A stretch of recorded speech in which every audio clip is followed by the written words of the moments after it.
تصور کیا جا رہا ہے، کیونکہ پاکستان میں اس وقت جوڈیشری پالیٹکس اپنے عروج پر ہے اور اس جوڈیشری پالیٹکس نے گورنمنٹ کو بیک فٹ پر کر دیا ہے اور پاکستان تحریک انصاف کو فرنٹ فٹ پر لا دیا ہے، اور اس وجہ سے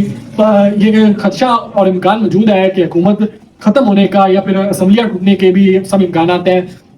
اس وقت پاکستان کی جوڈیشری میں ووکیشنز چل رہی ہیں، پاکستان کی جوڈیشری پالیٹکس میں سپریم کورٹ جو کہ پاکستان کا سب سے بڑا ادارہ ہے اس کی ہم بات کریں گے، ادھر اس وقت ووکیشنز چل رہی ہیں۔ چیف جسٹس قاضی فائز صاحب سے بھرپور کوشش کی جا رہی ہے کہ ووکیشنز کو ریڈیوس کر کر کسی طرح مخصوص نشستوں میں کیس کو دوبارہ نظر ثانی دائرے میں سنا جائے، لیکن جسٹس منیب جو پریکٹس اینڈ پروسیجر بل آیا تھا اس کے تحت چیف جسٹس قاضی فائزی صاحب یہ بینچ نہیں بنا سکتے۔ بینچ چیف جسٹس منصور، جسٹس منیب اختر اور چیف جسٹس پاکستان قاضی فائزی صاحب تینوں کی مشاورت سے بنے گا، اور اس وقت چیف جسٹس قاضی فائزی صاحب ایک طرف ہیں اور جسٹس منصور اور جسٹس منیب اختر ایک طرف ہیں، تو لہٰذا بڑی کوشش کی جا رہی ہے چیف جسٹس قاضی فائزی صاحب کی جلدی سے جلدی اس کیس پر بینچ بنے اور سنا جائے۔ جسٹس منیب اختر اور جسٹس منصور علی شاہ اس بات پر